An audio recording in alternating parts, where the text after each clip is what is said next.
If you're experiencing issues connecting to multiplayer in The Sims 4, follow these steps to troubleshoot and potentially fix the problem. Step 1. Check your internet connection. Ensure that your internet connection is stable and working properly. You can do this by testing other online services or websites to confirm that your internet is functioning. Step 2. Restart the game.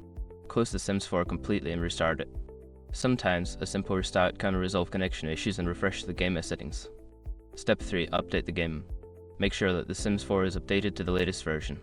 Check for any available updates through the game launcher or your gaming platform and install them if necessary. Step 4. Disable mods and custom content. Temporarily disable any mods or custom content you have installed. These can sometimes interfere with multiplayer functionality. Restart the game and check if the issue persists. Step 5. Check server status. Visit the official EA or The Sims 4 social media pages to check if there are any ongoing server issues or maintenance. If the servers are down, you may need to wait until they are back online. By following these steps, you should be able to resolve the multiplayer connection issues in The Sims 4. If problems continue, consider reaching out to EA support for further assistance.